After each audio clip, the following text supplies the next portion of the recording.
Նոր Հայաստանը վճռական հանրահավաքի օր է հայտարարում։ Դեկտեմբերի 6-ին հանրաքվեից հետո շարժման առաջնորդ Ժիրայր Սեֆիլյանի խոսքով վճռորոշ գիշեր է լինելու։ Եվ եթե նրանք համարձակվեն այոն փորձել հաստատել, ապա չեղարկումը մնում է օրակարգում եւ ժողովուրդը սկսում է ճնշել եւ բարդացրել իր կամքը, որը չեղարկում տեղի ունենա։ Բոլորս այստեղ ենք լինելու, ժողովուրդով գիշերը այստեղ ենք լինելու, կլինեն երթեր, կլինեն այց տարբեր շենքերի առաջ, ճանապարհներ փակվել, ճնշել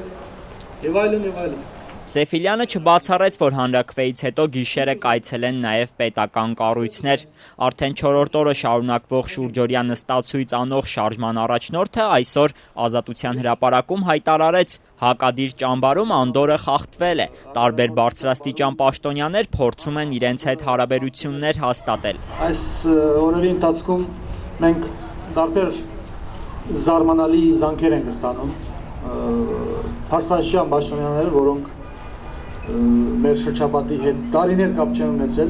սակայն զանգում են, փորձում են հարաբերություններ հաստատել։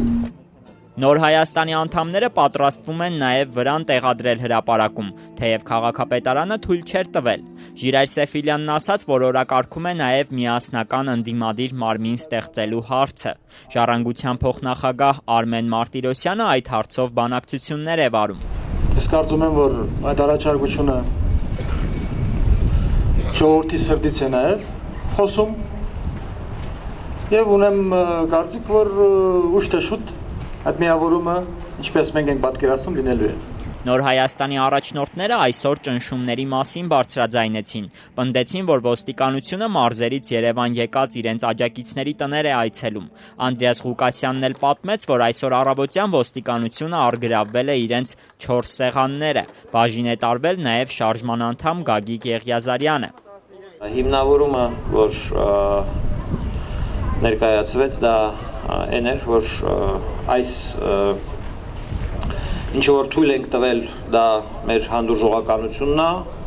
ձեր քարոզարշավը պիտի լինի մեր այդ հանդուրժողականության շրջանակում։ Ոստիկանությունից Ազատությանը փոխանցեցին, որ Եղիազարյանի հանդեպ ոստիկանի օրինական պահանջին չենթարկվելու փաստով արձանագրություն է կազմվում։